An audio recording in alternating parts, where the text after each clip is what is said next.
Bueno, pues lo primero, muchas gracias a todos los presentes, todos los que habéis venido, que mostráis este interés por las cosas que hacemos en la Universidad de Burgos, que es vuestra universidad también. Entonces, esto sería lo primero, dar las gracias por el interés que tenéis todos en nuestro trabajo. Y luego siempre es un placer acudir a las llamadas de la Unidad de Cultura Científica y en este caso del Museo de la Evolución Humana, porque somos científicos, pero también nos gusta mucho contar qué es lo que hacemos para que toda la gente que contribuye con sus impuestos en financiar la ciencia de este país, pues sepa qué es lo que hacemos con su dinero.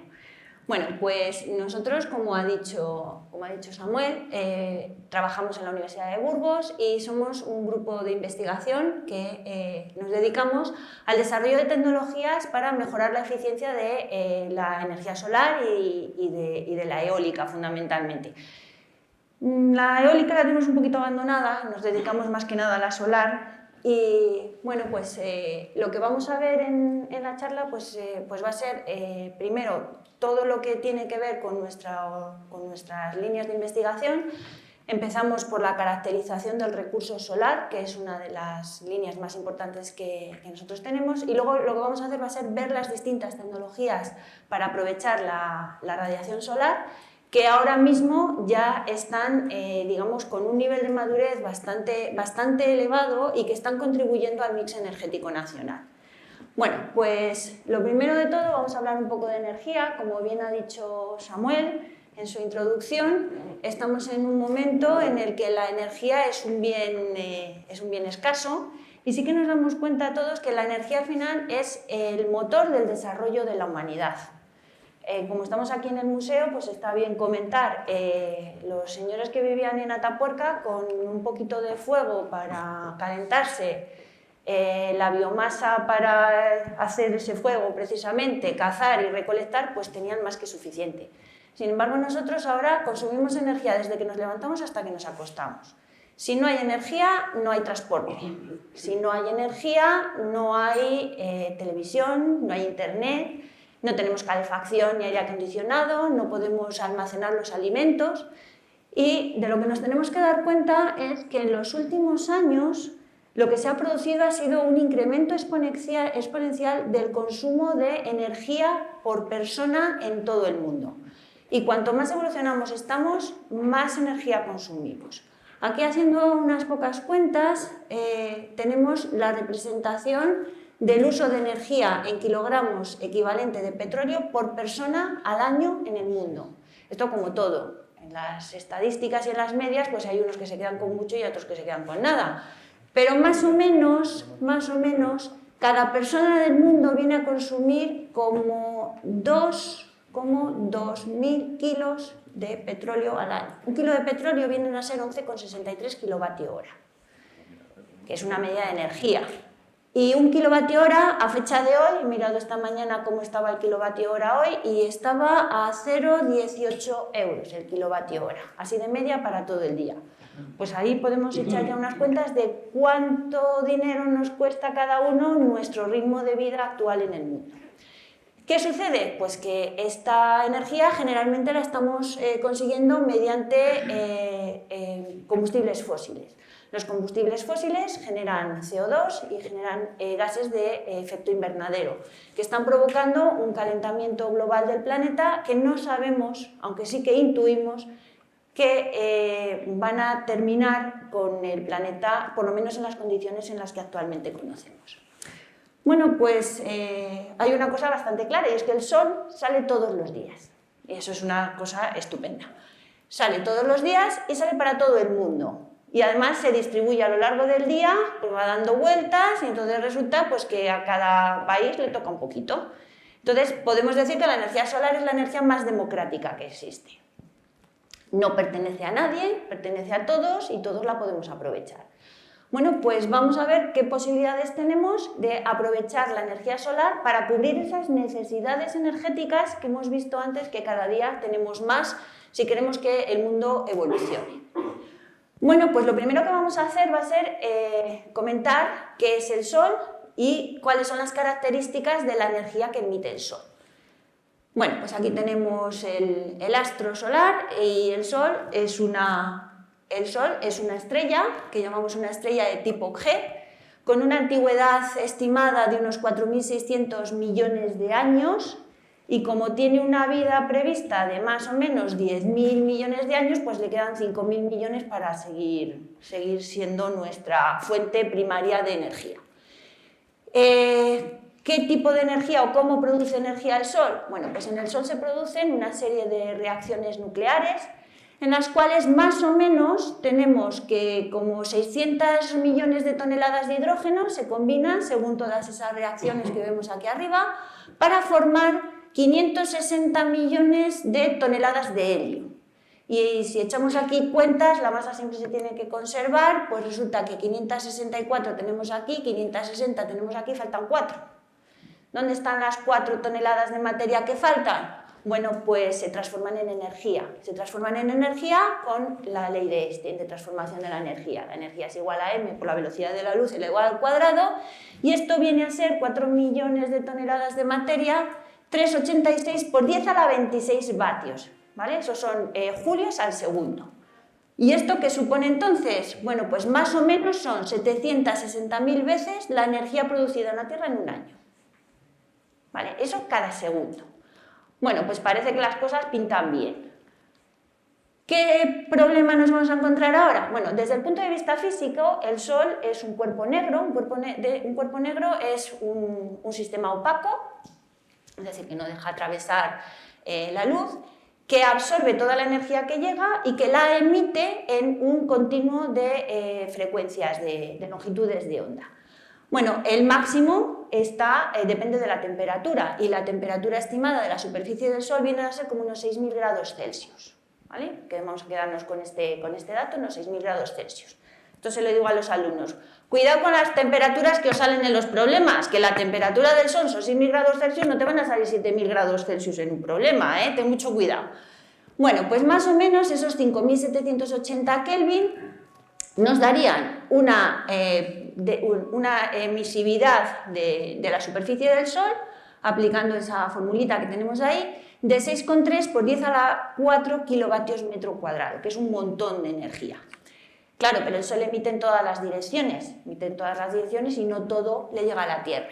Pues bueno, teniendo en cuenta que el Sol está más o menos a 150 millones de kilómetros de la Tierra y que hay una diferencia de radios entre lo que es la esfera del Sol y la esfera de la Tierra, pues muy grande, más o menos a la Tierra le llega como una parte de 200.000 de la energía que sale del Sol. Eso, si consideramos además que solamente se ven una cara una cara de lo que son las esferas, pues más o menos de la cantidad total que sale del Sol sobre la Tierra impactaría en la media esfera 348,7 vatios por metro cuadrado. Bueno, esto para que nos vayamos haciendo una idea de orden de magnitud. Si nosotros cogemos un plano perpendicular a la dirección de propagación de los rayos solares, justo a la altura de lo que es la atmósfera, pues ahí, si nosotros medimos, nos va a salir una densidad de energía de 1.361,1 vatios metro cuadrado. ¿Vale? Y esto es lo que llamamos la constante solar. La constante solar va a ser, digamos, la unidad de referencia para saber cuánto es el máximo de energía que nosotros vamos a poder recibir. Bueno, pues una vez que esto lo tenemos claro, resulta que hemos dicho que el Sol emite en todo el espectro de longitudes de onda, desde el ultravioleta hasta el infrarrojo. Y el máximo se encuentra justamente en el visible. Se encuentra en el visible porque es el correspondiente a la temperatura de la superficie solar. Bueno, pues cuando nosotros vemos estos distintos rangos de longitudes de onda, pues todas llegan a la Tierra en más o menor medida, dependiendo de lo que les pase en la atmósfera. Y la primera parte, la parte del ultravioleta, pues ya lo conocemos muy bien, es la parte del espectro solar que nos sirve para ponernos morenos, también para sintetizar la vitamina D, que es muy importante para los huesos. También tiene sus efectos perjudiciales. Pues, puede producir problemas en el ADN, tanto de los animales como de las personas como de las plantas. Bueno, la ventaja es que aunque hay 3 zonas en el ultravioleta A, el B y el C es el de las longitudes de onda más corta y el más peligroso, pues prácticamente el total es filtrado por la atmósfera. Después tendríamos la zona del visible, que viene a ser en cantidad total más o menos el 40% de lo que nos llega desde el Sol, y es la parte más importante de la radiación solar, por lo menos para lo que implica la vida en la Tierra. ¿Por qué? Bueno, pues gracias a esta parte de la radiación solar tenemos la fotosíntesis. Las plantas pueden sintetizar los materiales para desarrollarse, para producir comida, para producir oxígeno, y eso es lo que posibilita la vida en la Tierra. En esta zona también es donde funcionan los receptores de luz del ojo humano, y entonces gracias al visible pues nosotros podemos ver, nosotros y los animales. Y también tiene una fuerte importancia en lo que son los ritmos circadianos, los periodos de vigilia y de sueño de las personas, que al final pues regula que nos encontremos todos bien y que seamos capaces de rendir en el trabajo y de no tener depresiones y esas cosas. Y luego también esta parte del espectro solar es el que utilizan los paneles fotovoltaicos para producir energía eléctrica, ¿vale? Entonces esta parte es, digamos, una de las partes más importantes de la radiación solar. Y luego ya tenemos toda la parte correspondiente al infrarrojo, el infrarrojo lejano, el medio y el lejano, que eso es fundamentalmente calor. ¿Y para qué utilizamos o para qué se utiliza esta parte del espectro? Bueno, pues es el que controla el balance térmico en la atmósfera y al final la temperatura del planeta. Bueno, pues una vez que hemos visto todas estas partes de la radiación solar, nos vamos a encontrar con que si este es el espectro, digamos, ideal que mediríamos allá al final de la capa de la atmósfera, cuando nos vamos a la superficie de la Tierra, por el medio nos encontramos con un montón de efectos que hacen que el espectro a nivel de suelo no sea el mismo que en la capa alta de la atmósfera. Los efectos más importantes que nos vamos a encontrar pues serían efectos de absorción por distintos elementos que nos vamos a encontrar en la atmósfera, efectos de dispersión y también efectos de refracción en distintas superficies, como pueden ser las nubes, el suelo o las aguas superficiales. Bueno, pues si analizamos el espectro, comparamos el espectro de radiación solar medido en la capa alta de la atmósfera y medido a nivel del suelo, lo que nos vamos a encontrar es esta diferencia. La línea negra sería la que medimos a la altura superior de la atmósfera, la línea roja la que medimos a nivel del suelo. Lo que observamos es que primero se ha atenuado, por el medio nos hemos dejado parte de la energía, y luego nos vamos a encontrar también con que hay zonas en las que esa atenuación es muchísimo más grande e incluso llegan a desaparecer algunas longitudes de onda. Bueno, pues los dos efectos que provocan esta característica de la radiación a nivel del suelo pues serían procesos de absorción y procesos de dispersión o de scattering, que se dice en inglés. Bueno, un proceso de absorción es simplemente eso, hay partículas en la atmósfera que les llega la energía y se la quedan para ellos. Se la quedan para hacer una serie de procesos químicos y esa energía, pues digamos que desaparece, ¿vale? Los efectos de dispersión lo que hacen es que esas partículas de la atmósfera se comen la radiación, pero luego la devuelven. Y la devuelven en la misma longitud de onda. Entonces, lo único que pasa es que digamos que la cambian de dirección. En lugar de ir directamente hacia el suelo, pues rebotan y pasan a estar, digamos, dispersas por toda la atmósfera. Bueno, pues del primer tipo de fenómenos de la absorción, lo que nos vamos a encontrar es que los gases presentes en la atmósfera que provocan más fenómenos de absorción serían el oxígeno y el ozono en la zona del ultravioleta, mientras que en la zona del infrarrojo los que más influyen serían el agua y el CO2, que por eso aquí desaparecen algunas de las bandas de frecuencia en el rango del infrarrojo. Con respecto a la dispersión, hay dos tipos de dispersión, una que llamamos dispersión de Rayleigh y otra que llamamos dispersión de May. Bueno, pues la primera se produce por las partículas más pequeñas y la segunda por las partículas más grandes. La dispersión de Rayleigh es además dependiente de la longitud de onda, tiende a actuar a longitudes de onda más cortas, mientras que la dispersión de May tiende a actuar en partículas grandes, pero con respecto a longitudes de onda de todo tipo, ¿vale? No depende de la longitud de onda. la dispersión de Rayleigh, lo que vamos a tener es que dispersa las partículas, los fotones, en cualquier dirección, no hay ninguna dirección privilegiada. Mientras que la dispersión de May lo que hace es dispersar preferentemente hacia adelante. Y bueno, pues ¿por qué es importante estos dos fenómenos de dispersión? Pues porque son los que hacen que veamos las cosas como son. Nosotros vemos que el cielo es azul justamente por la dispersión de Rayleigh. El azul tiene una longitud de onda corta, más pequeña que el resto de la luz del visible, entonces el cielo es azul porque la longitud de onda azul es la que aparece más dispersa por toda la atmósfera. Por la tarde, cuando atardece, lo que vemos es que el cielo se vuelve de color naranja. Entonces, de color naranja, ¿qué es lo que sucede? Que la dispersión de Rayleigh está actuando también sobre el color naranja, pero resulta que, claro, como cuando el sol está abajo, el camino óptico que tienen que recorrer los rayos es mucho más grande, da tiempo a que los rayos de ese color también se dispersen, entonces vemos el cielo de color naranja.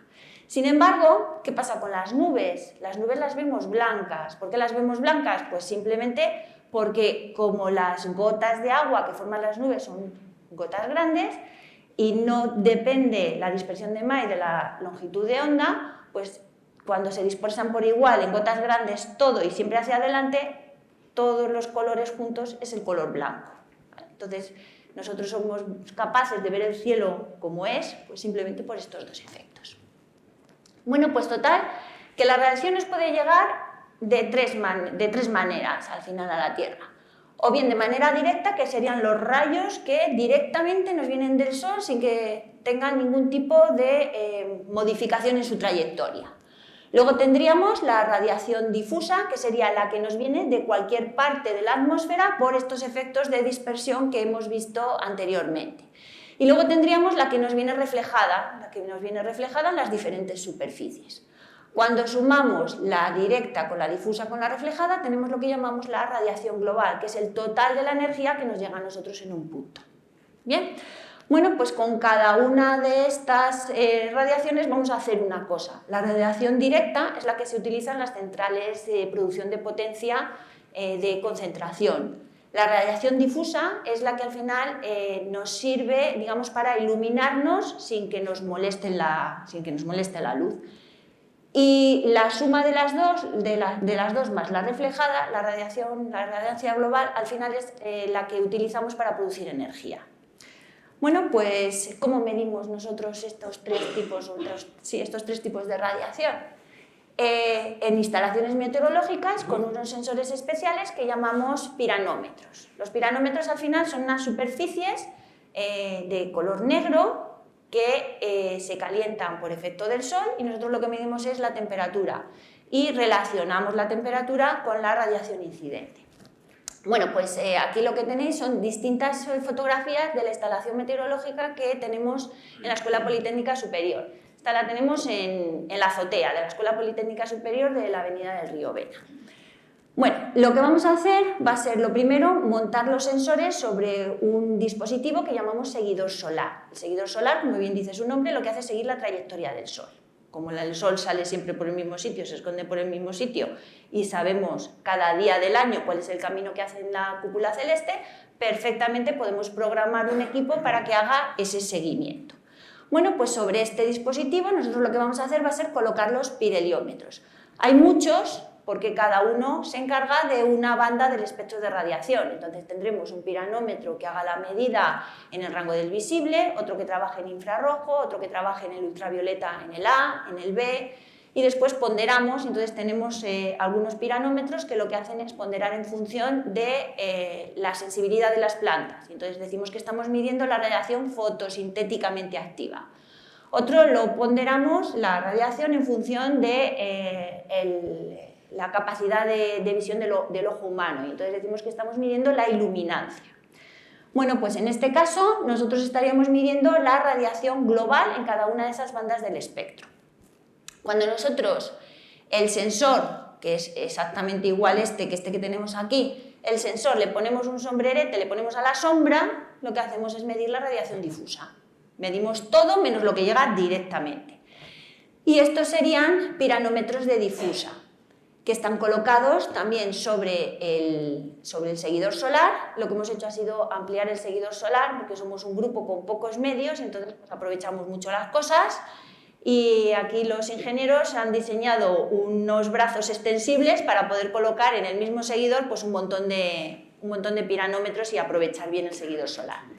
Y luego lo que hacemos para medir la difusa es colocar un colimador, que al fin y al cabo es solo un tubo que lo que hace es estar enfocando al sol directamente siempre para medir esa radiación difusa. Y también tenemos, este sería un piranómetro con el colimador, es lo que llamamos un pirheliómetro. Entonces, este sistema también tenemos para varios tipos de piranómetros para poder medir también en distintas longitudes de onda.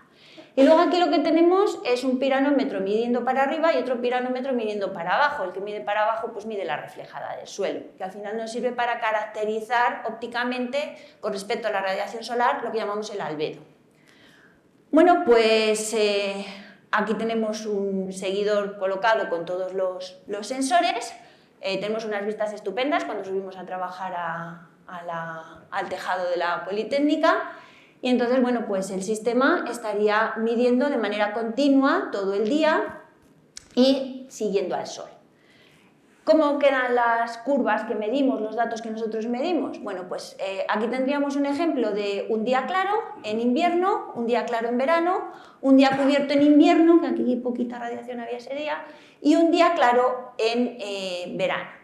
Perdón, y un día cubierto en verano. Bueno, pues entonces lo primero que vemos es que los días de invierno son cortos, hay radiación poco rato. Hoy, por ejemplo, ha anochecido a las 6.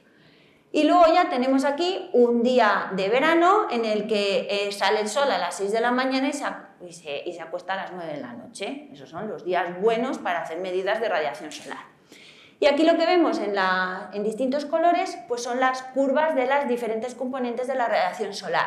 La radiación difusa, que sería la más pequeñita, después tendríamos la radiación global y la radiación directa.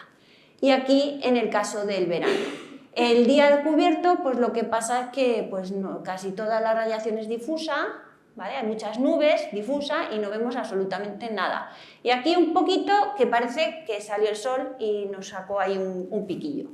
Y sin embargo, este es un día de verano en lo que es cubierto, hay muchas nubes, y entonces lo que vemos es pues, mucho movimiento de la radiación. Siempre son complementarias. Cuando hay directa hay poca difusa y al revés. Esto lo podemos ver un poquito más detallado en ese día de junio de este año que estuvo cubierto, a ver si sale la cosa. Y lo que tenemos ahí a la derecha es un vídeo de una cámara de cielo que tenemos también en el tejado de la Politécnica. Bueno, y entonces lo que vemos de ese día es que salió el sol bien prontito por la mañana, pero había mucha nubosidad, pero de vez en cuando el sol quedaba descubierto y entonces pues aparecía mucha radiación directa. Bueno, pues a lo largo del día hemos ido viendo cómo la curva ha hecho todas esas oscilaciones. Bueno, ahí se ve un pájaro que tenemos, que hemos heredado, que nos está fastidiando un poquillo la foto, pero bueno, esperemos que algún día consigamos quitarlo. Bueno, otra cosa que también nos puede interesar es medir en vertical, sobre el plano vertical, la radiación solar. ¿Por qué nos puede interesar eso? Bueno, pues porque hay veces que lo que nos interesa es saber la cantidad de luz que somos capaces de meter en un edificio, ¿vale? Sobre todo en el rango de la iluminancia. Entonces aquí lo que tenemos es una torreta con sensores también en los distintos rangos de longitudes de onda y que nos miden la radiación global en vertical, orientado al norte, al sur, al este y al oeste. Bueno, pues lo que observamos es que la radiación del sur, tanto en verano como en invierno, pues sería, digamos, en invierno sería la más grande, la más elevada, la este por la mañana, la oeste por la tarde, y la norte, pues aquí muy bajita durante todo el día, que prácticamente se corresponde con la difusa. Sin embargo, en verano es muy curioso porque la radiación al sur es más pequeña contra lo que nos podía ocurrir, que siempre las instalaciones orientadas al sur pudieran ser las más favorables para producir energía, y resulta que en verano pues producimos mucha energía, o podríamos producir mucha energía en paneles orientados hacia el este o hacia el oeste, y hacia el sur tenemos una producción menor. También es curioso las orejas que tenemos en el norte al amanecer y al anochecer. Entonces, esas casas que están orientadas al norte, en verano un poquito sí que les da el sol, que también está eso muy bien. Bueno, la curva no es exactamente simétrica hacia el este y hacia el oeste, porque claro, en la avenida Cantabria tenemos una serie de edificios bastante altos que nos fastidian un poquillo las medidas por la tarde. Bueno, pues una vez que hemos visto cómo se hacen esas medidas, lo que después hacen distintos grupos de investigación en todo el mundo es generar mapas de radiación. Esta sería en potencia, pues se llama irradiación en vez de radiancia, sería de potencia global medida sobre el plano horizontal en todo el mundo. Entonces lo que observamos es que hay unas zonas más privilegiadas en cuanto a recibir radiación global, que serían todas las que están alrededor del ecuador. Claro, hacia los polos los rayos siempre quedan mucho más tumbados y la cantidad que recibimos va a ser mucho menor. También es interesante ver que en las zonas desérticas la cantidad de radiación es mucho mayor también. Entonces los desiertos son los grandes lugares para poder producir energía a partir de la radiación solar, lo que es una cosa muy interesante para poder conseguir aprovechar esos terrenos que en realidad son baldíos. Y luego nos podemos dar cuenta que España está situada pues, en un sitio bastante apropiado para poder aprovechar la radiación solar. Si nosotros analizamos esta radiación solar recibida en todo el país, lo que observamos es que, excepto la cornisa cantábrica, donde tenemos un nivel un poquito más bajo, el resto del país tiene unos niveles buenos o muy buenos para producir energía solar. Hemos comentado que la radiación global sería la que, digamos, es referente para dimensionar instalaciones fotovoltaicas. Entonces, lo que vemos es que este tipo de instalaciones podrían ser de provecho, digamos, en todo el país. En este otro plano lo que tenemos es la radiación directa. La radiación directa es la que utilizamos en termosolar de concentración. Entonces aquí sí que observamos que la zona del sur es más favorable y ahí es donde vamos a ver un poquito más adelante que es donde están situadas las grandes instalaciones solares térmicas del país.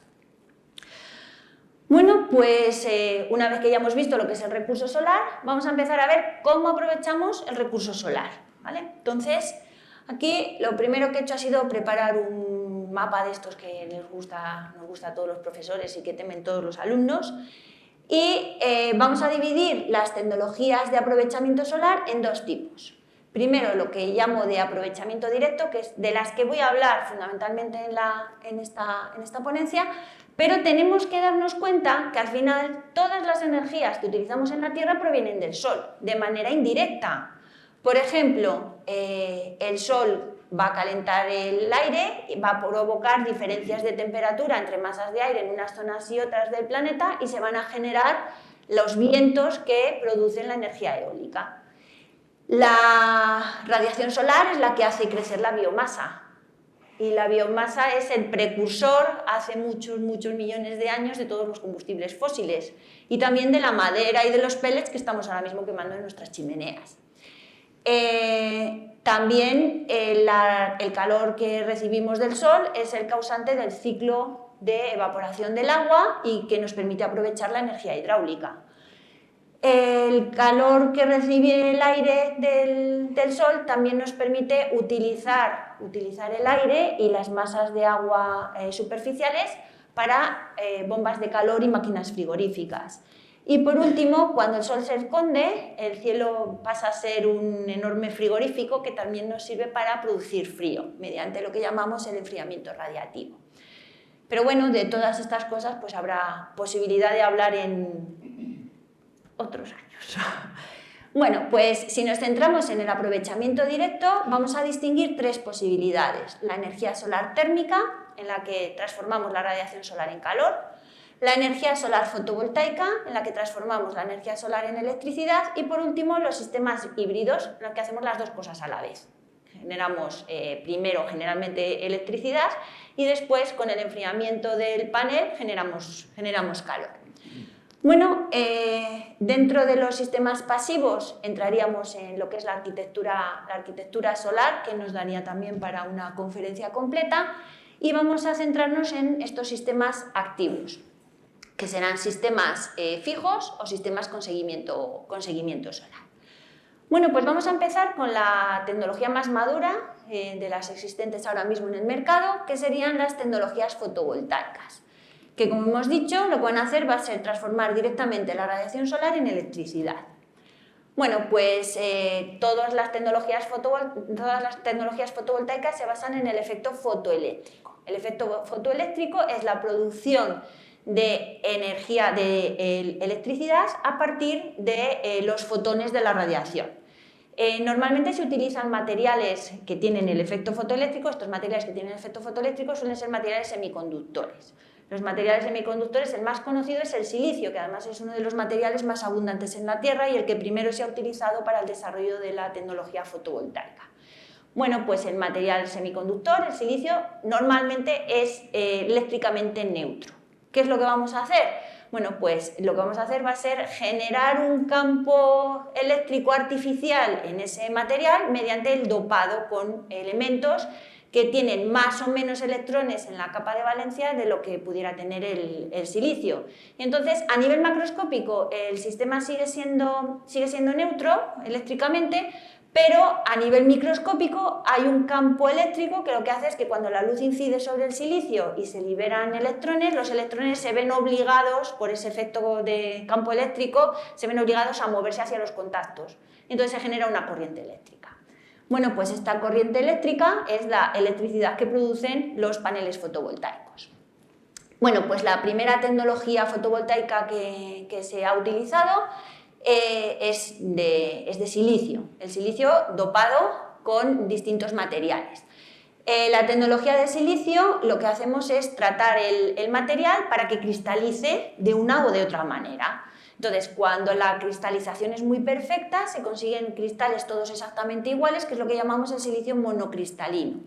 Este proceso de fabricación es muy caro, requiere además también bastante energía y la eficiencia de las células fotovoltaicas obtenidas viene a estar entre el 17 y el 20%. Cuando el proceso es un poco más imperfecto y los cristales no son todos iguales, lo que tendríamos sería un silicio policristalino, con una eficiencia un poco menor, pero el proceso de fabricación es más barato. Entonces, estas son las tecnologías que prácticamente copan el mercado de los paneles fotovoltaicos. Otras tecnologías fotovoltaicas, bueno, pues lo que intentamos es abaratar lo más posible el proceso de fabricación y conseguir la máxima eficiencia.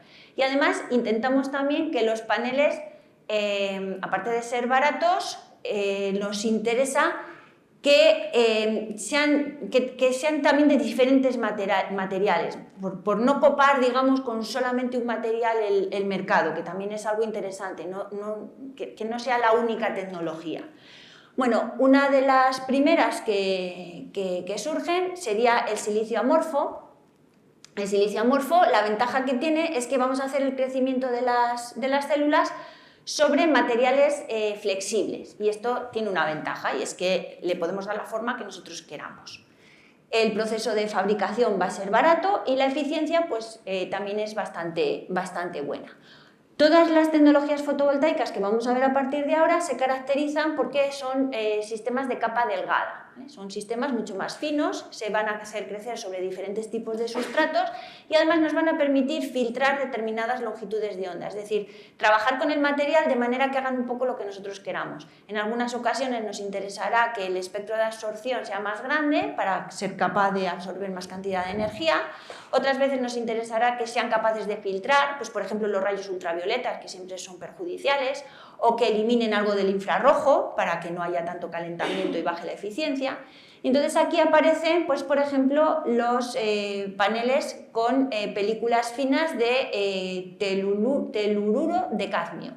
Estos sistemas son mucho más sostenibles en su fabricación que los paneles de silicio, gastan menos energía en su fabricación y además duran más, se degradan menos y son capaces de producir más tiempo energía útil.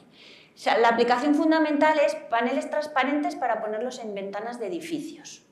Entonces estos paneles resultan muy interesantes. Hay otra tecnología que es la CIS o la CIGS, que utilizan cobre, indio, selenio o cobre, indio, galio, selenio y azufre, que tiene una eficiencia en torno al 14%, que también se están utilizando en integración en edificios. Y luego ya aparecen un tipo de células que son muy prometedoras, que son las que llamamos células orgánicas y células de perusquita. Son dos tecnologías distintas, pero las englobo en la misma porque al final tienen como característica más importante que se hacen crecer sobre polímeros.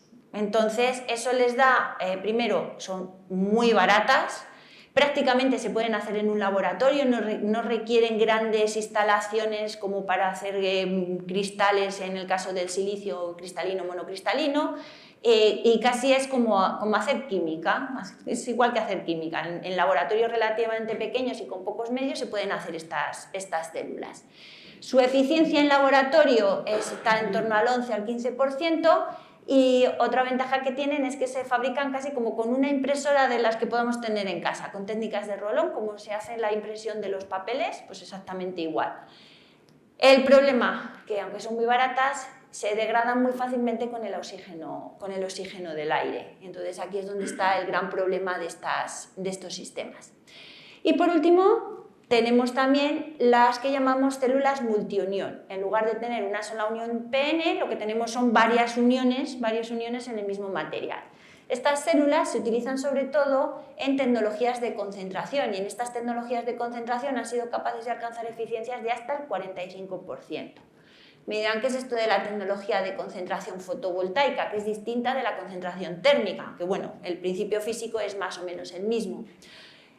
Un sistema fotovoltaico de concentración lo que va a hacer es poner la célula aquí y con una serie de espejos o de lentes llevar todos los rayos al mismo sitio. Y entonces conseguimos mucha más producción de electricidad en un espacio también muy pequeño. Problema, pues bueno, que necesitan seguimiento solar, tienen que estar continuamente mirando al sol para producir energía. Y como comentábamos, estos sistemas tienen eficiencias muy elevadas. Otro sistema que también está últimamente muy de moda son las células bifaciales, que son capaces de producir por arriba y por abajo, con la radiación que les llega de manera directa desde el cielo y con la radiación que les llega reflejada desde el suelo. La tecnología de fabricación hay muchas. Aquí he puesto la más sencillita, que consiste en quitar la capa de abajo de los contactos metálicos y dejar que también entre fotones por la parte posterior, aunque bueno, parece ser que hay muchos problemas de recombinación aquí que hace que la eficiencia baje. Según los catálogos comerciales consiguen grados de bifacialidad, es decir, ratio entre lo que producen por arriba y lo que producen por abajo, alguna dice que del 100%. Bueno, esto habrá que mirarlo un poquito con calma. Y las eficiencias de las células, pues en torno al 20%. Bueno, pues aquí tenemos un resumen de todas las tecnologías fotovoltaicas que actualmente están en investigación o en desarrollo en el mundo. Están agrupadas por familias. Las de color morado serían las multiunión, después tenemos las de silicio cristalino, las de película fina y aquí teníamos las orgánicas y de perusquita. Entonces veis que, claro, las de silicio son las que tienen el rendimiento más elevado. Luego, las multiunión, luego tendríamos las de silicio, las de película fina y por último estas que han salido en los últimos años, que son las que tienen un rendimiento más bajo. Los rendimientos que aparecen aquí son rendimientos en laboratorio y sobre células generalmente muy pequeñas. Cuando ya nos vamos a paneles comerciales el rendimiento no llega en la mayor parte de los casos a superar el 20%. Bueno, y una vez que ya tenemos las células, las ponemos todas juntas en un panel para tener el voltaje que necesitamos para una instalación y podemos hacer un sistema de autoconsumo o una planta fotovoltaica, un huerto solar, lo que llamamos. En un sistema de autoconsumo nosotros tendríamos uno o varios módulos fotovoltaicos, la electricidad la llevaríamos a un regulador. Si tenemos baterías y no la vamos a usar en ese momento, lo que hacemos es almacenar en la batería y si no, pues mandamos al inversor, que lo que hace es convertir la corriente continua en corriente alterna y la corriente alterna es la que ya podemos utilizar en nuestros electrodomésticos de casa. Podemos iluminarnos, podemos poner la lavadora o podemos poner nuestra calefacción eléctrica. En caso de que no estemos consumiendo, lo normal es que estemos conectados a red y entonces si nos sobra, pues se lo damos a Red Eléctrica de España, que tiene la amabilidad de pagarnos, bueno, eso dicen, en realidad lo que nos pagan cuando nosotros inyectamos es muy pequeño en comparación con lo que nos cobran cuando nosotros necesitamos esa energía. Entonces, así solamente en plan económico, ya sin tema medioambiental y esto, no pongan paneles solares en casa, paneles fotovoltaicos en casa si no tienen ustedes consumo eléctrico. Así como consejo general y solamente en términos económicos.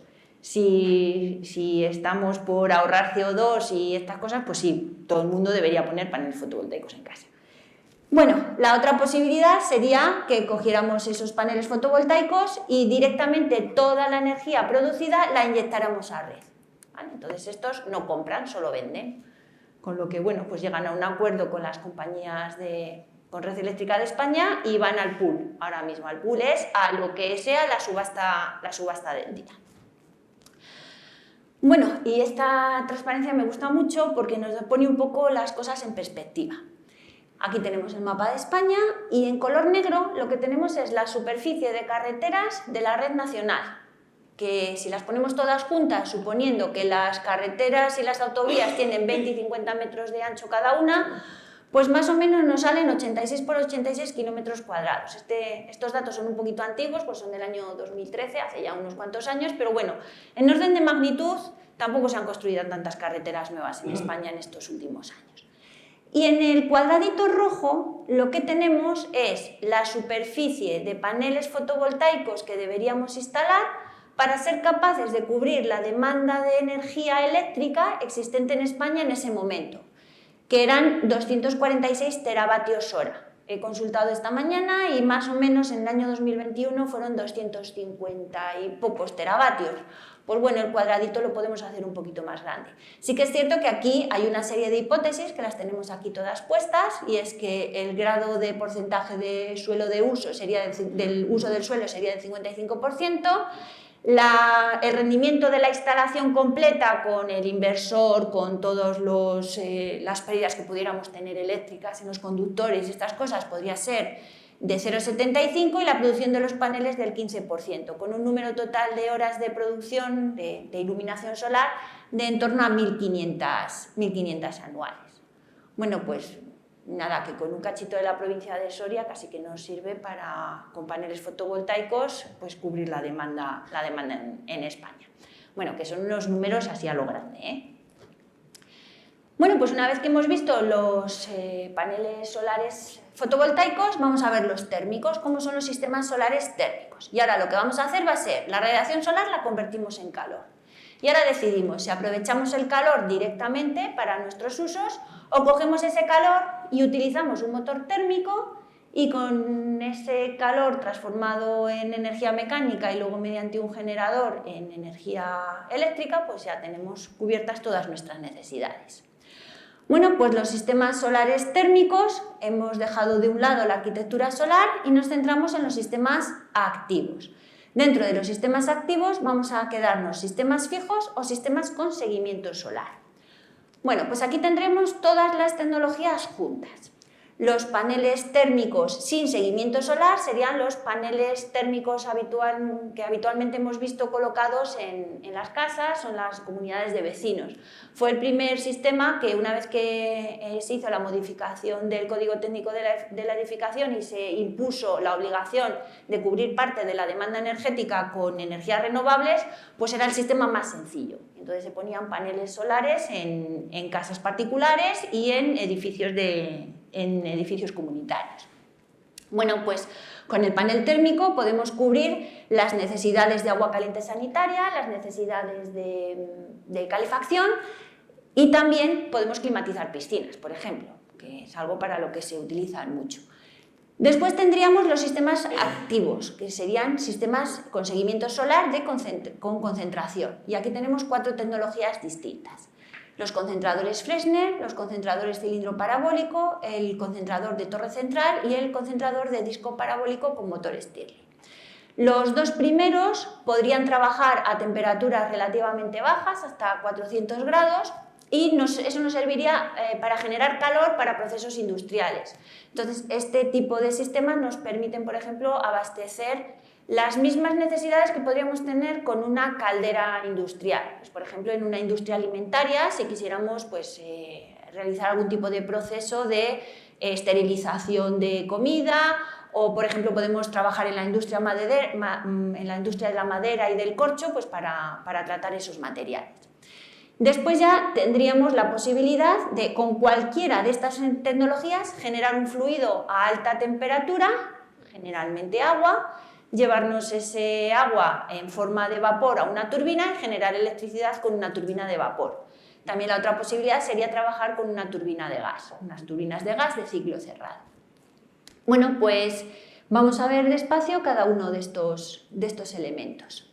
Los colectores solares planos, estos los conocemos todos, son los que hemos comentado que podríamos tener en casa, trabajan en rangos de temperatura inferiores a 120 grados y pueden ser colectores planos corrientes, en los cuales un tubo de cobre recorre el panel, esto sería una capa absorbedora, y la radiación solar absorbida por la parte superior del panel se transfiere al agua que circula por el circuito. Podemos tener un acumulador de agua en la zona superior y la otra posibilidad es que en lugar de trabajar con un tubo de cobre, lo que tengamos aquí sean los tubos metidos dentro de tubos más grandes que están a vacío. Aquí la transmisión de calor es fundamentalmente por conducción, mientras que aquí es por radiación y es más efectivo, se consiguen temperaturas más altas.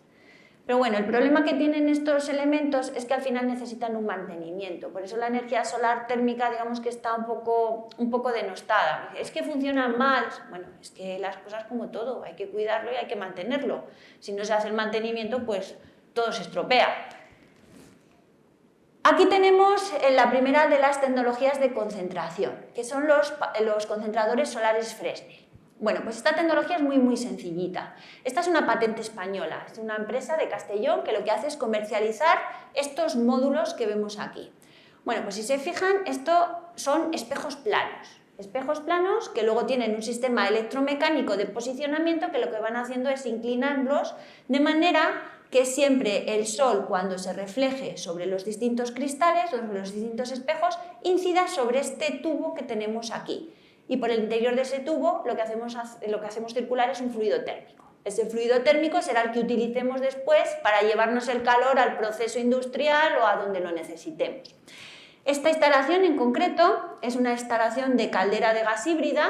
Cuando hay sol, el calor para la empresa alimentaria lo cogen directamente del sol a través del módulo Fresnel. Cuando no hay sol o no hay sol suficiente, apoyan con la caldera de gas. Y este otro elemento es de una industria de tratamiento de corcho que está en Badajoz y también tienen la misma estructura. Vemos los espejos que se van con este sistema de posicionamiento electromecánico, se van posicionando de manera que siempre incida la mayor parte de la radiación sobre el tubo por el que hacemos circular el fluido térmico. Bueno, pues estos sistemas, la ventaja es que podemos comprar uno, podemos comprar dos, los que necesitemos para nuestra instalación, son bastante baratos y trabajan entre 100 y 400 grados. Con esas temperaturas también podríamos producir vapor para una turbina. Y de hecho hay instalaciones con concentradores solares Fresnel, pues ahí mismo en los Pirineos, en el Pirineo gerundense, un poquito más allá, al otro lado de la frontera, pues hay alguna instalación de producción de potencia con espejos Fresnel. El segundo, que será el que seguramente más conocerán, son los concentradores solares cilindro parabólico. Y aquí lo que tenemos es la misma idea, lo que pasa que en lugar de hacerlo con espejos planos, ya el espejo lo construimos con la curvatura adecuada para que formen ese canal parabólico. El posicionamiento entonces solamente es en el sentido de poder siempre posicionar para que incida también la radiación justamente sobre el tubo. Bueno, pues aquí lo que vemos es una fotografía de la primera central termosolar que se construyó en España, que es Andasol, en Guadix, en Granada, al lado justo de Sierra Nevada se va ahí al fondo.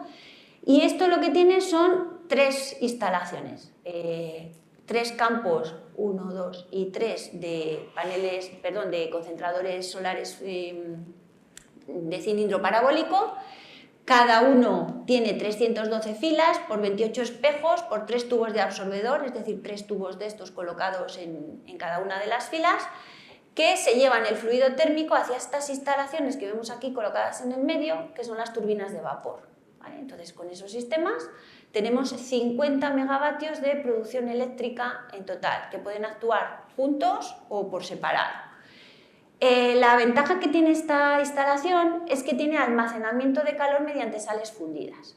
Cuando durante el día nos sobra calor, pues lo que vamos a hacer va a ser llevarnos esa energía térmica a un depósito en el que un material lo que hace es que se funde, como si fuera la cera de la vela. Cuando le damos calor se funde, se queda almacenado ese calor y cuando se solidifica nosotros podemos extraer ese calor nuevamente. Bueno, pues eso lo que nos permite es que estas instalaciones de producción de potencia funcionen también cuando no hay sol, lo que es una ventaja muy importante.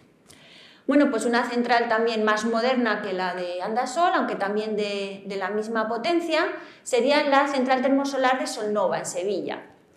Aquí también tenemos 3 instalaciones, en realidad había planeadas 5, de momento hay 3 en funcionamiento, que tienen la misma tecnología, concentradores cilindro parabólicos y producción de potencia mediante turbina de vapor.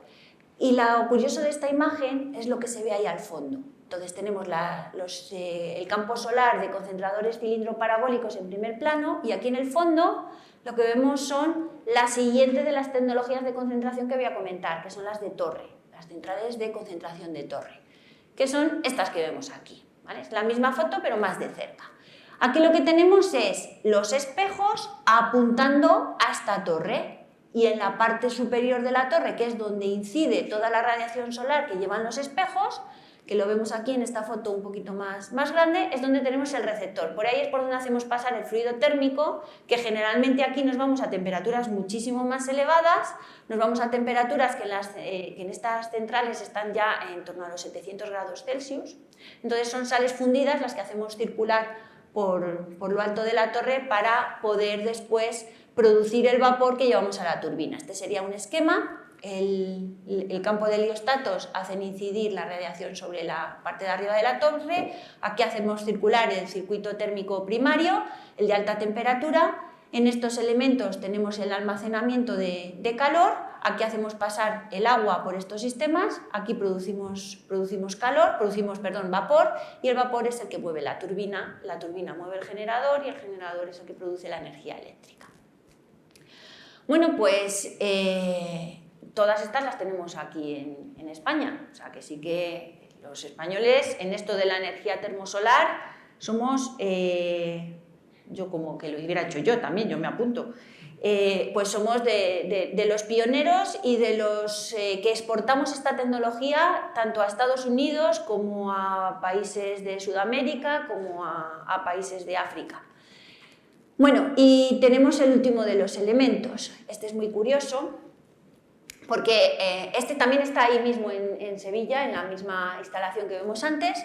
Estos son discos parabólicos. También vemos los espejos que se orientan, pero ahora vamos a mandar el calor justamente aquí, en este foco. ¿Y en ese foco qué vamos a colocar? Pues vamos a colocar un motor alternativo, que en este caso es un motor de aire caliente. Este motor, que aquí tenemos un esquema de cómo funciona, es un motor que llamamos motor Stirling. Data del año 1816, los primeros diseños, y bueno, luego ya cuando salieron los motores de combustión interna, pues estos motores se dejaron de utilizar, pero para esto pues viene estupendamente. El motor Stirling es un motor muy sencillito, que hace un ciclo termodinámico muy fácil, con aire, y lo que vamos a hacer es, bueno, pues con este concentrador y un motor relativamente sencillo somos capaces de producir entre 5 y 50 kilovatios eléctricos, que es lo más, dependiendo del tamaño del motor. Aquí lo que tenemos es un vídeo, a ver si soy capaz de ponerlo en funcionamiento, y en este vídeo lo que vemos es el funcionamiento de justamente el motor Stirling. Uy, madre, yo aquí... si soy capaz.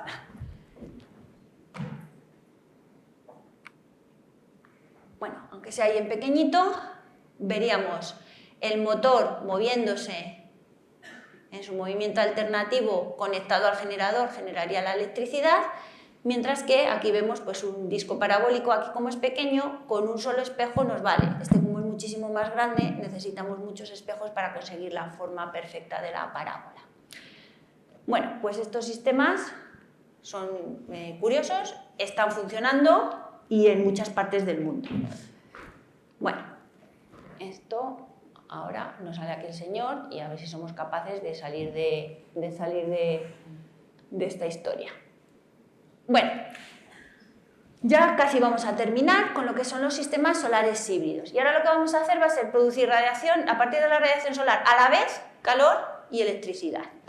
Bueno, esto al final es, digamos, aprovechar una desventaja. Esto es lo que se llama resiliencia ahora, ¿no? Vamos a aprovechar una desventaja. Los paneles fotovoltaicos tienen un pequeño problema y es que se calientan y si se calientan baja el rendimiento. Pues lo que vamos a hacer va a ser enfriarlos y el calor de enfriamiento del panel fotovoltaico lo vamos a aprovechar. Y entonces vamos a producir con un único sistema tanto calor como electricidad. Bueno, pues aquí lo que tendríamos es cómo baja la eficiencia del panel fotovoltaico a medida que aumenta la temperatura. ¿Por qué es esto? Bueno, pues solamente el 20% de la energía radiante que le llega al panel va a ser convertida en electricidad. El 80% es calor que se acumula dentro del panel y provoca este efecto. Pues lo que vamos a hacer va a ser intentar sacar esa cantidad de calor para aprovecharlo para otros usos y mejorar la eficiencia del sistema. Conseguiremos producir más electricidad, si aprovechamos esa energía térmica para otra cosa, el efecto útil total será más grande y además lo vamos a hacer todo en el mismo espacio. Bueno, pues dentro de las aplicaciones de los paneles híbridos tendríamos pues desde integración en edificios, los podemos utilizar para desalinizar agua, los podemos utilizar en generación termoeléctrica y bombas de calor y dependiendo de cómo hagamos la refrigeración del panel fotovoltaico tendremos colectores refrigerados por aire, sistemas refrigerados por líquido, sistemas con almacenamiento mediante materiales de cambio de fase o sistemas con heat pipes. Bueno, el principio de funcionamiento es muy sencillo. En un sistema refrigerado por aire tenemos aquí el panel fotovoltaico y hacemos circular una corriente de aire que luego nos llevamos para aprovecharla. Si hacemos circular agua por unos tubos de cobre colocados por la parte posterior de la placa fotovoltaica, también este agua la podremos aprovechar. Y la otra posibilidad es meter aquí un material de cambio de fase. Como hemos dicho antes, las sales fundidas, pues ahora hacemos lo mismo. Ponemos una parafina, la cera de la abeja, que nos sirve perfectamente. Cuando se calienta, esto se funde, mantiene constante mientras tiene lugar el proceso de fusión la temperatura del panel, con lo que la eficacia de la transformación eléctrica es buena. Cuando queremos sacar el calor de aquí, pues hacemos circular mediante unos tubos, hacemos circular agua, por ejemplo, y el agua luego la aprovechamos para agua caliente sanitaria. En general son aplicaciones de baja temperatura. Y aquí no he podido reprimirme, he tenido que poner nuestros juguetitos. Entonces esto es una instalación de prueba de paneles híbridos que tenemos en un pueblito aquí, bueno, cerca, 60 kilómetros. Y bueno, pues aquí lo que tenemos son nuestros prototipos de paneles. Aquí tenemos un panel fotovoltaico corriente. Este sería el panel fotovoltaico con una capa de material de cambio de fase detrás. Aquí tendríamos un panel con un colector térmico refrigerado por agua típico, que aquí vemos el colector térmico, cómo iría. Y este panel de aquí es un prototipo que tenemos patentado, que lo que hace es, tiene el panel fotovoltaico en la capa superior, tendríamos el panel térmico en la parte inferior, esto estaría, digamos que enterrado en material de cambio de fase, y luego tenemos un marco alrededor de material absorbente que lo que hace es recoger una cantidad de calor que nos llevamos a través de estos tubos que tenemos aquí, que se llaman heat pipes, hacia el interior del PCM para mejorar la transmisión de calor. Bueno, pues estos materiales lo único que hacen es que son muy buenos conductores del calor, ¿vale? Pues este sistema está funcionando perfectamente y está patentado. Bueno, pues con esto ya nos vamos, esto es lo que hay. Y ahora, ¿qué es lo que queremos que haya? ¿Hacia dónde va todo esto? Bueno, una de las cosas en las que se está trabajando mucho es lo que llamamos el solar forecasting. ¿Vale? Con respecto a lo que nosotros hacemos de medida de la radiación solar, lo que puede ser muy interesante es saber qué va a pasar a futuro. ¿Qué va a pasar? ¿Cuánta cantidad de calor de radiación solar va a haber dentro de 2 horas, dentro de 3 horas, dentro de 5 horas? O al día siguiente o dentro de 2 o 3 días. ¿Para qué es importante eso? Bueno, es importante con radiación solar y es importante con todas las energías renovables, sobre todo la eólica. Lo que nos interesa es una planificación lo más exacta posible de la inyección de las energías en la red eléctrica. Resulta que lo que necesitamos para planificar la distribución eléctrica es, lo primero, saber cuánta de la energía renovable tendremos en nuestra disposición en el plazo más próximo. Entonces lo que hacemos es lo mismo que se hace en predicciones del tiempo a 2 o 3 días o a una semana, pues intentamos hacer predicción de producción fotovoltaica y solar térmica de aquí a unas pocas horas, a unos pocos días o a unas pocas semanas. Y usamos las mismas herramientas, modelos numéricos de predicción del tiempo, utilizamos imágenes del cielo para hacer seguimiento de las nubes, datos de satélite y últimamente sistemas de inteligencia artificial. Una vez que nosotros tenemos una predicción de cómo va a ser la radiación solar, tenemos unos modelos de los sistemas de producción de electricidad y hacemos una previsión de la oferta. Una previsión de la oferta que se intenta casar con la previsión de la demanda y así podemos hacer la planificación del mercado energético. Bueno, pues esto es una de las líneas de investigación más prometedoras que tenemos y que además es muy necesaria si queremos que las energías renovables entren con fuerza en la red eléctrica. Hemos comentado que la energía fotovoltaica es la tecnología más madura de producción de electricidad mediante radiación solar, pero nos sigue interesando el abaratamiento de los costes de producción, que el kilovatio hora producido sea lo mínimo posible y que además los paneles duren mucho y sean muy eficientes y que produzcan con poca radiación. Y hay otra cosa también muy importante y que tenemos que darnos cuenta. El boom de la fotovoltaica en España se produjo allá como entre el 2005 y el 2008 y ya estamos en el 2022. La vida estimada de los paneles fotovoltaicos está en torno a los 25 años. Entonces ya tenemos que ir pensando en sustituir los paneles que hay actualmente puestos en funcionamiento y qué hacemos con ellos. Porque la gracia de esto es que no sean productos que después terminen tirados en cualquier parte y estropeen el medio ambiente. Hay que intentar que los procesos de reciclado de los paneles sean lo más eficientes posibles. Con respecto a la energía solar de concentración, seguimos teniendo mucho campo de investigación en los sistemas de almacenamiento térmico. Como trabajamos a muy altas temperaturas, vamos a tener que utilizar sales que son muy corrosivas para el almacenamiento térmico y necesitamos materiales que sean capaces de aguantar esas altas temperaturas y que además no se corroan con las sales que vamos a utilizar. Y otro problema muy importante es el apunte de los heliostatos. Los sistemas de seguimiento solar tienen que ser muy rápidos a la hora de posicionarse para que en ningún momento la turbina se quede sin vapor y no podamos producir la energía eléctrica necesaria. Y luego, como todos los sistemas renovables, lo que necesitamos es almacenar aquello que nos sobra, porque si no, luego no lo tenemos cuando lo necesitamos. Hay que seguir investigando en baterías eléctricas, hay que trabajar con materiales mucho más respetuosos con el medio ambiente, a ser posible que sean materiales más democráticos, más baratos, que no los tengan unos pocos países, porque si no el mercado de las renovables va a quedar restringido a unos pocos. Tenemos que seguir trabajando en técnicas de almacenamiento térmico y la gran invitada, la producción de hidrógeno. La producción de hidrógeno verde, que digamos es la gran esperanza para poder almacenar energía renovable. Bueno, otro campo en el que también está la parte social. ¿Dónde producimos energía fotovoltaica? ¿En el campo o en la ciudad? Esto es algo que también está como muy en discusión. ¿Usamos huertos solares que ocupan un terreno muy grande y que tendríamos que utilizar para cultivos? ¿O nos vamos a producir en los edificios, que es donde lo vamos a consumir y lo vamos a necesitar?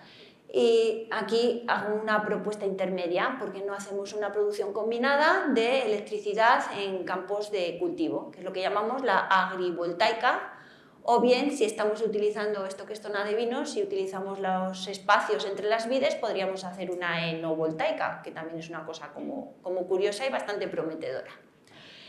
Y cuando hacemos la medición de la radiación solar en ciudades y queremos producir energía dentro de las ciudades, es importante saber cuáles son las superficies disponibles, qué necesitamos, cuánto vamos a poder conseguir y necesitamos mapas de catastro solar. El problema es que para poder saber esto tenemos muchas dificultades porque tenemos mucha radiación reflejada. Entonces son entornos muy complejos en los que la dirección de los rayos no está perfectamente determinada a priori.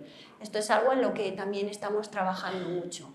También nos va a servir para saber dónde es mejor poner los huertos urbanos y las zonas verdes que mejoren el clima de la ciudad, dónde tenemos o cómo tenemos que hacer la planificación urbanística para que cualquier modificación no fastidie al resto, que siempre todo el mundo tenga su derecho al sol y que las casas estén siempre bien iluminadas.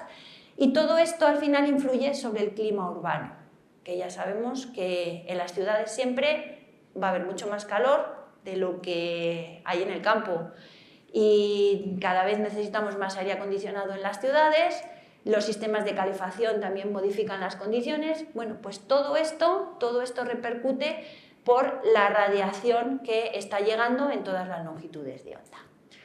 Bueno, pues con esto terminamos. Muchas gracias a todos por su atención y si hubiera alguna pregunta, pues espero poder contestarla.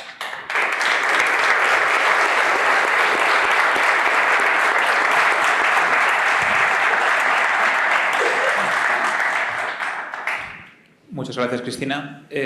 Bueno, una ponencia completísima. Bueno, simplemente quería recordar antes de las preguntas, mientras si alguien quiere hacer una pregunta levantáis la mano.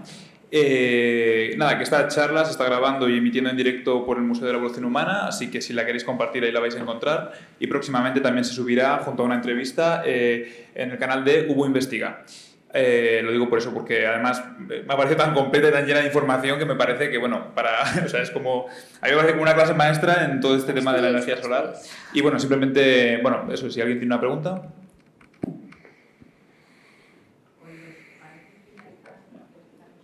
Un segundo, que levanto la mano antes. Bueno, es que yo cuando has dicho lo de los paneles que ya tenían esa vida útil ya de casi los 25 años, que ya se sabe lo que se puede hacer con ellos o eso, bueno, que a lo mejor es una cosa muy tonta. El panel al final tiene el marco de aluminio, tiene una serie de materiales plásticos y poliméricos en la parte posterior, un cristal en la parte delantera y luego están las células fotovoltaicas.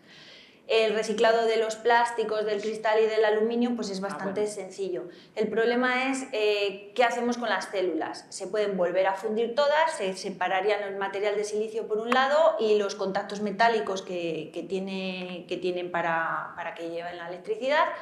Entonces, el proceso de reciclado está perfectamente para las tecnologías que tenemos de silicio, sí que se puede hacer. El problema sigue siendo un proceso caro.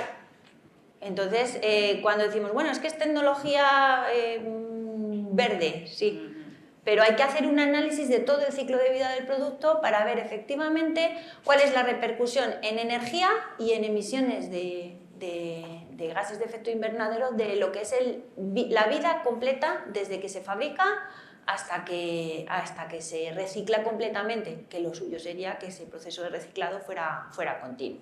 Con las nuevas tecnologías todavía no hemos llegado, pero las de silicio sí que es un proceso que lo que se necesita son más empresas que se encarguen de ese reciclado. Vale, muchas gracias.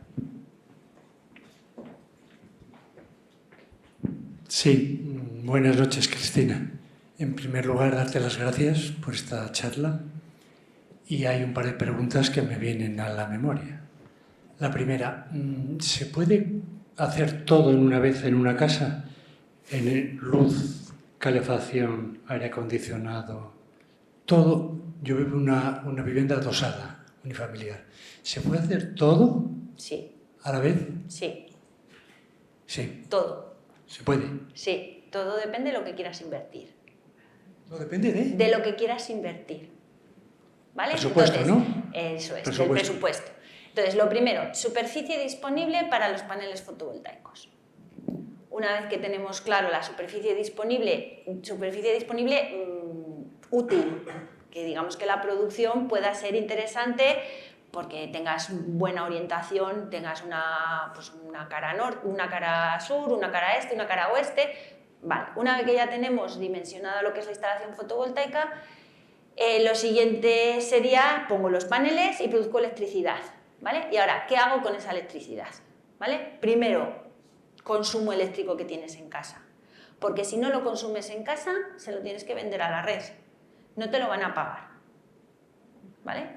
Vamos a partir del supuesto de que no nos lo pagan, porque para lo que nos pagan, como tengo algún amigo que dice, para lo que me pagan me lo como yo. Y entonces lo siguiente es baterías.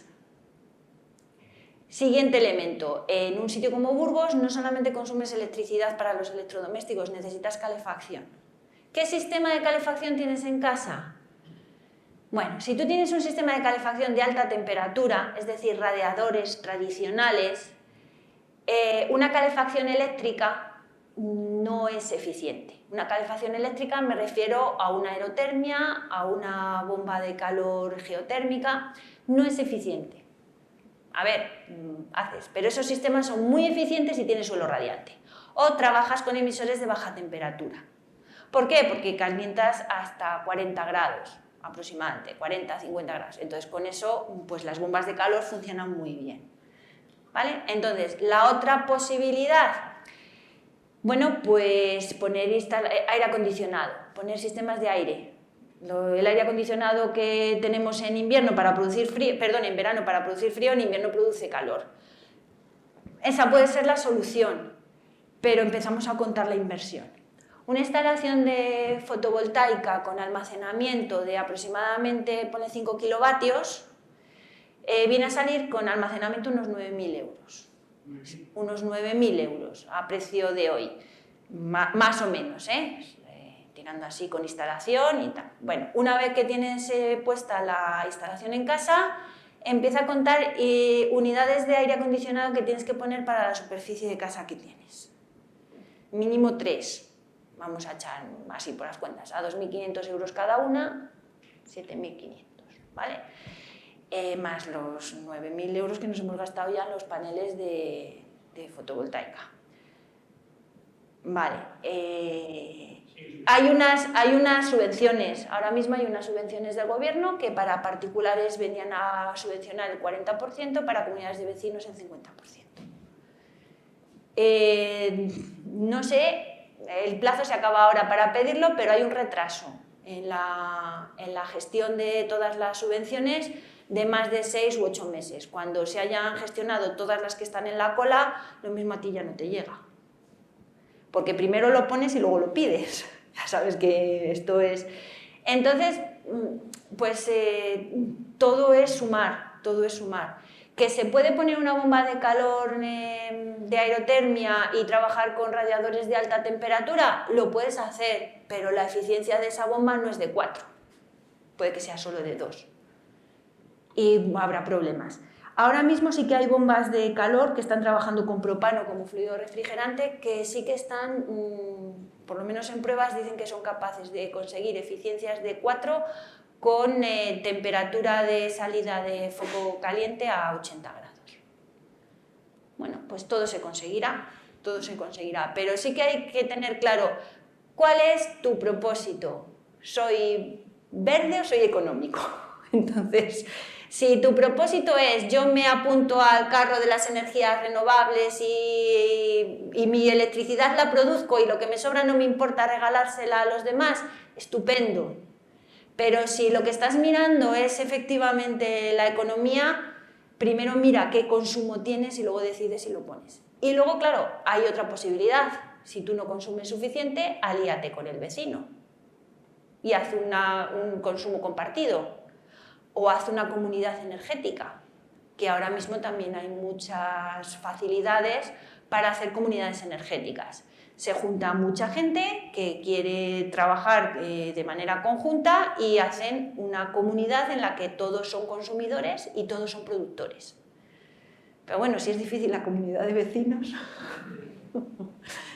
Pero que todo está, Estamos trabajando en esos temas y esperamos, bueno, el régimen jurídico es muy complicado, pero hay mucho interés por parte del gobierno y por parte de Europa. Ahora mismo proyectos europeos que incentivan las comunidades energéticas, todo lo que sea participación ciudadana está muy promovido por la Comunidad Europea. Entonces, bueno, pues es esperar un poco y ver por dónde van las cosas. Sí que es cierto que es muy difícil que la iniciativa salga como quiere la comunidad, que sea de los ciudadanos y hacia arriba.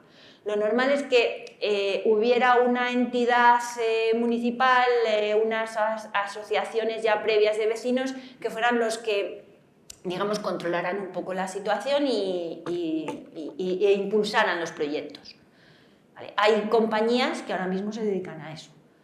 Estas compañías productoras de energías renovables, cooperativas energéticas que salieron a mediados de 2010, 2012, pues sí que son las primeras que han gestionado comunidades energéticas en algunos sitios, y el Ministerio de Transición Ecológica también está muy interesado.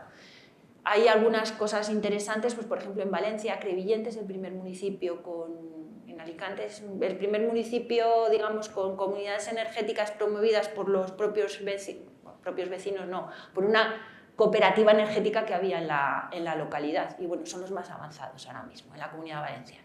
Sí, el tema que has hablado de las ayudas de la administración se tarda mucho. Sí. Mucho. Y el otro tema que te quería comentar, háblanos de los aerogeneradores. Los aerogeneradores están Cristina, muy bien. De forma breve, por Sí. favor, a ver si nos cabe otra pregunta. Están muy bien fuera de la ciudad. Los aerogeneradores en ciudad no, porque produce mucho ruido y vibraciones a los edificios. Los parques de generadores o en el mar o en el monte.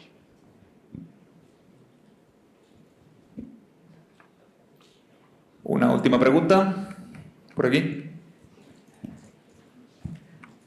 A ver qué dices. Los aerogeneradores no, ninguno, ni siquiera los vórtices y demás. Los verticales, yo sigo pensando que dentro de la ciudad es mucho ruido y mucha transmisión de vibraciones a la estructura. Y si se quejan por tener el bar debajo, pues imagínate que tienes un aerogenerador continuamente haciendo ruido. Y bueno, también necesitan mucho mantenimiento. Yo los que he visto colocados en ciudad no funciona ninguno. Es que yo vi el otro día no me acuerdo dónde, una pared que tenían microgeneradores pequeñicos, verticales y demás en edificio, digo, eso, sí, una pared... Son juguetes, hay cosas muy curiosas, ¿eh? Hay cosas muy curiosas. En Andorra este verano hice una foto, un árbol de aerogeneradores pequeñitos, que también era muy curioso, pero son juguetes. Pero a lo mejor ese juguete completando con un poco menos fotovoltaica para que supla... Pues bueno, pues todo es estudiarlo. Pero bueno, si es complicado hacer un catastro solar, imaginaos lo que puede ser proponerle al ayuntamiento que hagamos también un mapa de viento en la ciudad. Pues puede ser complicadísimo. Sobre todo aquí, con el viento. En estaciones de metro se han hecho algunos estudios que lo que hacen es que ponen el aerogenerador y aprovecha el impulso del tren cuando arranca o cuando frena. Sí, alguno hay. Pero a mí me parece que son juguetes, o sea, es un poco el chocolate del loro. Lo grande es fotovoltaica en ciudad y la eólica marina y